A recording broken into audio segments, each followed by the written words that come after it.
More than 1,300 civil and foreign service officers at the State Department were indiscriminately fired on Friday as part of the Trump administration's drastic and devastating so-called reorganization of the agency. In total, 15% of domestic staff at the department is being cut, along with the dissolution or merging of more than 300 bureaus and offices. Now, this shrinking comes contrary to the hopes of many when Rubio was nominated and then unanimously confirmed by the Senate, the only Trump appointee to have that distinction in this administration. In an important new piece in Puck, Julia Ioffe writes that on Rubio's first day, quote, the career foreign and civil service officers greeted him with cautious optimism. He was, after all, considered a serious foreign policy person. He had been a senior member of the Senate Foreign Relations Committee and vice chair of the Senate Intelligence Committee. He seemed like the most normal and credentialed cabinet pick of this administration. He praised his new workforce as the greatest, the most effective, the most talented, the most experienced diplomatic corps in the history of the world. Maybe, as one former State Department official told me, he'd be the adult in the room. Maybe, in the words of one career Foreign Service officer, he was not super MAGA. That hope died within the week. USAID workers were put on leave, and by early February, word came down that nearly everyone at the agency would be let go. The way its workers were treated indicated to Staties that Trump 47 would be far worse than they had originally thought, and that Marco Rubio wouldn't save them. Rumors of a plan for a department overhaul accompanied by massive layoffs paralyzed the rank and file. Rubio became a mute accessory to Trump. Julia Ioffe joins me now. She's a founding partner and Washington correspondent for Puck News. Julia, good to see you. I was riveted by this article and your ongoing coverage of things that are going on at the State Department.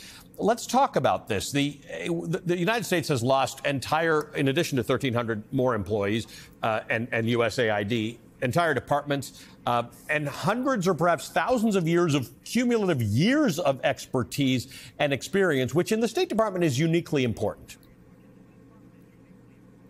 Yes. I think it's important to remember, though, that even people that you talk to in the State Department will tell you that a reorganization was long overdue and it was better to streamline the department, et cetera.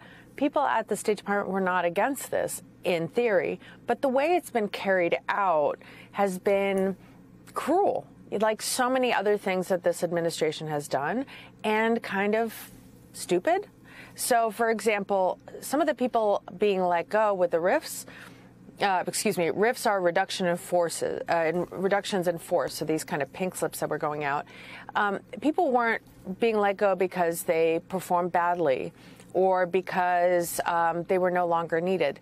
They were being let go because offices that they had been assigned to on or before May 29th were being eliminated, moved, etc. So not because of that specific person and what job they were doing, but because of the office they had been working for at that particular time. And they were being let go even if they had moved on to a new office. So it's like, hi, being fired from your current job because in your past job or that past job was eliminated. It's kind of nuts. And one of the important things to think about here is something else you wrote. You referred to reductions in force, RIFs. You said for months, all anyone at State could talk about were the reductions in force notices, or RIFs. Not Ukraine, not Gaza, not Iran, but who would be fired and who would be spared. One career Foreign Service officer told me people don't feel like the secretary has their back. How does that feeling affect the work of the State Department? Because all through the federal government, people are probably feeling like their secretary doesn't have their back. But in this particular case, in this fraught world that you and I both cover, what's the net effect? What's the danger here? Well, they're not making policy. They're not sending things up the chain, any ideas, policy ideas up the chain. But to be frank, nobody wants that from them. It doesn't seem like Secretary of State Marco Rubio is setting policy, right? Why do you need a State Department when you have a deal maker in chief in the White House, right? And you have Steve Witkoff flying around on his behalf, learning about these countries he's trying to make deals with on the fly while these countries kind of take him for all he's worth. So I think people at the State Department understand that their services and their expertise aren't needed and are seen with suspicion. I think the other thing is that people at the State Department have told me is they feel like they're the enemy. Like, not only are they not needed, but then they're not trusted, that they're against Trump, that because they tend to lean more liberal than places like the Pentagon or ICE or CBP, that they are seen as kind of the resistance. as enemies to Trump that need to be rooted out, as opposed to this apolitical force that's there to serve the country and spread the American message abroad and be the representatives of our country abroad. But, you know, what does the White House need them for? To hand out visas? No. This administration doesn't want anybody coming to America. To generate foreign policy? No. This president isn't interested. Again, these are experts in the world. And think about, what does MAGA hate more than anything, right? Globalists, elitists. And that's kind of what the State Department has become to them, as opposed to a really important tool of American soft power, which is something that this administration doesn't seem to understand at all. So one of the things you're saying, a lot of people see the State Department as a resistance to Donald Trump. Now, within that, there's a counter-resistance that you've been reporting on. Some of these either MAGA-friendly officials or a bunch of people who think the State Department got overrun by sort of liberals who would like more diversity in the operation. And there's something that's developed that you've been writing about called the Ben Franklin Fellowship.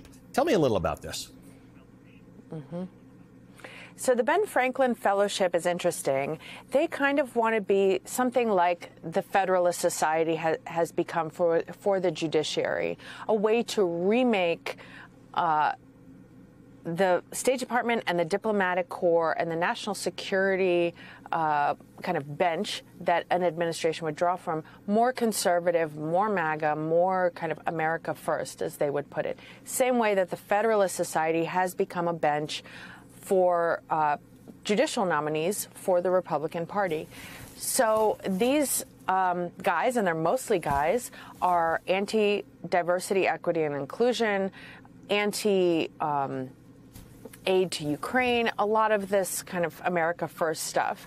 And some of them are not very experienced. Some of them have had issues in the past with HR at the State Department, or just weren't high performers.